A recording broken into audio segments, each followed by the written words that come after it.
ದಾನ ಚಿಂತಾಮಣಿ ಅತ್ತಿಮಬ್ಬೆ. ಪ್ರಶ್ನೆಗಳು. ಒಂದು ವಾಕ್ಯ. ಅತ್ತಿಮಬ್ಬೆಯ ತಂದೆ ತಾಯಿಯ ಹೆಸರೇನು? ಅತ್ತಿಮಬ್ಬೆಯ ತಂದೆ ಮಲ್ಲಪ್ಪ, ತಾಯಬ್ಬ ಕಬ್ಬೆ.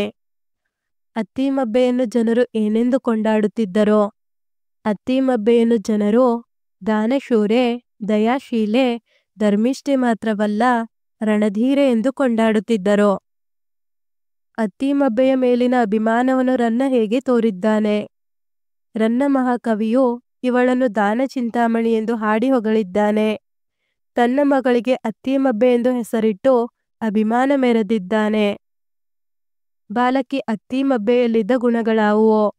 ಬಾಲಕಿ ಅತ್ತಿಮಬ್ಬೆಯಲ್ಲಿದ್ದ ಗುಣಗಳು: ಅತಿ ಚತುರೆ, ವಿನಯ, ವಿವೇಕ ಸಂಪನ್ನೆ. ಅತ್ತಿಮಬ್ಬೆ ತನ್ನ ಅಣ್ಣಂದಿರಿಂದ ಯಾವ ವಿದ್ಯೆಗಳನ್ನು ಕಲಿತಳು? ಅತ್ತಿಮಬ್ಬೆ ತನ್ನ ಅಣ್ಣಂದಿರಿಂದ ಕತ್ತಿ ವರಸೆ, ಕುದುರೆ ಸವಾರಿ, ಬಿಲ್ವಿದ್ಯೆಗಳನ್ನು ಕಲಿತಳು. ಅತ್ತಿಮಬ್ಬೆ ಪ್ರಶಸ್ತಿಯನ್ನು ಯಾರಿಗೆ ನೀಡಲಾಗುತ್ತಿದೆ? ಅತ್ತಿಮಬ್ಬೆ ಪ್ರಶಸ್ತಿಯನ್ನು ಉತ್ತಮ ಸಾಧನೆ ಮಾಡಿದ ಮಹಿಳಾ ಸಾಹಿತಿಗಳಿಗೆ ನೀಡಲಾಗುತ್ತಿದೆ. 2-3 ವಾಕ್ಯ. ಅತ್ತಿಮಬ್ಬೆಯ ವಿವಾಹ ಸಂದರ್ಭದಲ್ಲಿ ಬಂಧು ಮಿತ್ರರಿಗೆ ಏನನ್ನು ಉಡುಗೊರೆಯಾಗಿ ನೀಡಲಾಯಿತು? ಅತ್ತಿಮಬ್ಬೆಯ ವಿವಾಹ ಸಂದರ್ಭದಲ್ಲಿ ಪೊನ್ನ ಮಹಾಕವಿಯ ಶಾಂತಿ ಪುರಾಣದ ಹಸ್ತಪ್ರತಿಗಳನ್ನು ಹಾಗೂ ಬಂಗಾರದ ಜಿನಬಿಂಬಗಳನ್ನು ಉಡುಗೊರೆಯಾಗಿ ನೀಡಲಾಯಿತು. ತಾಯಿಯಾಗುವ ಸಂದರ್ಭದಲ್ಲಿ ಅತ್ತಿಮಬ್ಬೆಯ ಮಹಾಬಯಕೆ ಏನಾಗಿತ್ತು?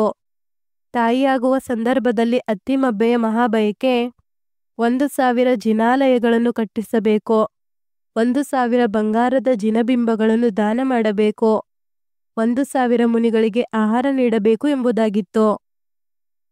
ಅತ್ತಿಮಬ್ಬೆ ತನ್ನ ಗಂಡನೊಂದಿಗೆ ರಣರಂಗದಲ್ಲಿ ಹೇಗೆ ಹೋರಾಟ ಮಾಡುತ್ತಿದ್ದಳು? ಅತ್ತಿಮಬ್ಬೆಯು ಕೆಲವು ವೇಳೆ ನಾಗದೇವನೊಂದಿಗೆ ತಾನೂ ಯುದ್ಧಕ್ಕೆ ಹೋಗುತ್ತಿದ್ದಳು. ಸಾರಥಿಯಾಗಿ ರಥ ನಡೆಸುತ್ತಿದ್ದಳು.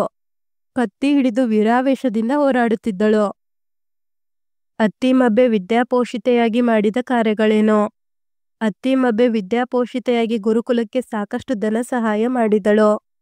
ವಿದ್ಯಾವಿನಯ ಸಂಪನ್ನೆಯಾದ ಅತ್ತಿಮಬ್ಬೆ ವಿದ್ಯಾಪ್ರಗತಿಗೆ ನೆರವಾಗಿ ವಿದ್ಯಾಪೋಷಿತೆಯೇ ಆದಳು. ಅತ್ತಿಮಬ್ಬೆಯು ತನ್ನ ಗಂಡನ ಮರಣಾನಂತರ ಮಾಡಿದ ಕಾರ್ಯಗಳು ಯಾವುವು? ಅತ್ತಿಮಬ್ಬೆಯು ತನ್ನ ಗಂಡನ ಮರಣಾನಂತರ ವೈರಾಗ್ಯ ತಾಳಿದಳು. ಮಗನೊಂದಿಗೆ ಲಕ್ಕುಂಡಿಯಲ್ಲಿ ನೆಲೆಸಿದಳು. ಗದಗ ಜಿಲ್ಲೆಯ ಲಕ್ಕುಂಡಿಯಲ್ಲಿ ಜಿನ ದೇವಾಲಯ ಕಟ್ಟಿಸಿದಳು. ಅಜಿತ ತೀರ್ಥಂಕರ ಪುರಾಣ ಬರೆಸಿ ಹಸ್ತಪ್ರತಿ ಹಂಚಿದಳು. ಜಿನಾಲಯಗಳಿಗೆ ದತ್ತಿಗಳನ್ನು ನೀಡಿದಳು. ಹೊಂದಿಸಿ ಬರೆಯಿರಿ. ಆದಿಪುರಾಣ ಪಂಪಕವಿ, ಶಾಂತಿಪುರಾಣ ಪೊನ್ನಕವಿ, ಸಾಹಸಭೀಮ ವಿಜಯ ರನ್ನಕವಿ, ದಾನಚಿಂತಾಮಣಿ ಅತ್ತಿಮಬ್ಬೆ. ಬಿಟ್ಟ ಸ್ಥಳ: ಅತ್ತಿಮಬ್ಬೆಯ ಗುರುಗಳ ಹೆಸರು ಜಿನಚಂದ್ರ. ಅತ್ತಿಮಬ್ಬೆಯ ಗಂಡನ ಹೆಸರು ನಾಗದೇವ. ರನ್ನನ ಗುರುಗಳ ಹೆಸರು ಅಜಿತ ಸೇನಾಚಾರ್ಯ. ರನ್ನನಿಗೆ ಇದ್ದ ಬಿರುದು ಕವಿ ಚಕ್ರವರ್ತಿ. ಅತ್ತಿಮಬ್ಬೆಯ ಮಗನ ಹೆಸರು ಅಣ್ಣಿಗದೇವ. ರನ್ನನ ಮಗಳ ಹೆಸರು ಅತ್ತಿಮಬ್ಬೆ. ಭಾಷಾಭ್ಯಾಸ. ಸ್ವಂತ ವಾಕ್ಯ. ಸನ್ನಡತೆ. ನಾವು ಮಕ್ಕಳಿಗೆ ಸನ್ನಡತೆ ಹೇಳಿಕೊಡಬೇಕು. ಸಂಸ್ಕಾರ. ನಾವು ಉತ್ತಮ ಸಂಸ್ಕಾರವಂತರಾಗಬೇಕು. ವಿವೇಕ. ನಾವು ವಿವೇಕವಂತರಾಗಬೇಕು. ವಿನಯ. ನಾವು ವಿನಯವಂತರಾಗಬೇಕು. ಅನುಪಮ. ಸರ್ ಎಂ ವಿ ಅವರ ಸಾಧನೆ ಅನುಪಮವಾಗಿದೆ. ಅನ್ಯಲಿಂಗ. ಧರ್ಮಿಷ್ಠೆ ಧರ್ಮಿಷ್ಠ, ಚತುರ ಚತುರೆ, ದಾನಶೂರ ದಾನಶೂರೆ, ದಯಾಶೀಲೆ ದಯಾಶೀಲ, ಸಂಪನ್ನೆ ಸಂಪನ್ನ, ಕವಿ ಕವಯಿತ್ರಿ. ಬಿಡಿಸಿ ಬರೆಯಿರಿ. ವಿದ್ಯಾಭ್ಯಾಸ. ವಿದ್ಯಾ ಪ್ಲಸ್ ಅಭ್ಯಾಸ. ದಿವ್ಯಾದರ್ಶ. ದಿವ್ಯ ಪ್ಲಸ್ ಆದರ್ಶ. ಬಿರುದಾಂಕಿತ. ಬಿರುದು ಪ್ಲಸ್ ಅಂಕಿತ.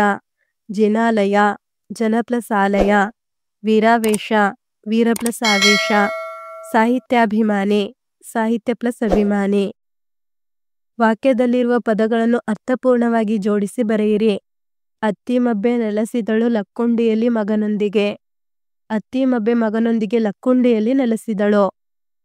ರಣರಂಗದಲ್ಲಿ ರಥ ಸಾರಥಿಯಾಗಿ ನಡೆಸುತ್ತಿದ್ದಳು ಅತ್ತಿಮಬ್ಬೆ. ಅತ್ತಿಮಬ್ಬೆ ರಣರಂಗದಲ್ಲಿ ಸಾರಥಿಯಾಗಿ ರಥ ನಡೆಸುತ್ತಿದ್ದಳು. ಮರಣಾನಂತರ ನಾಗದೇವನ ವೈರಾಗ್ಯ ಅತ್ತಿಮಬ್ಬೆ ತಾಳಿದಳು. ನಾಗದೇವನ ಮರಣಾನಂತರ ಅತ್ತಿಮಬ್ಬೆ ವೈರಾಗ್ಯ ತಾಳಿದಳು. ವಚನ ಬದಲಿಸಿ.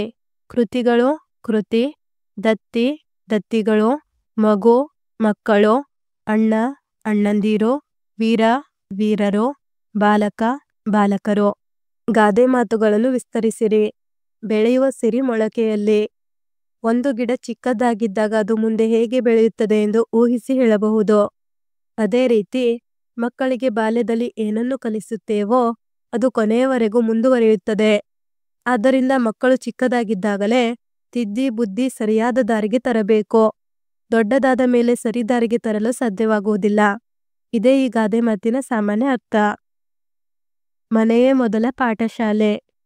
ಮನೆಯೇ ಮೊದಲ ಪಾಠಶಾಲೆ, ಜನನಿ ತಾನೇ ಮೊದಲ ಗುರು ಎಂದು ಹಿರಿಯರು ಹೇಳಿದ್ದಾರೆ.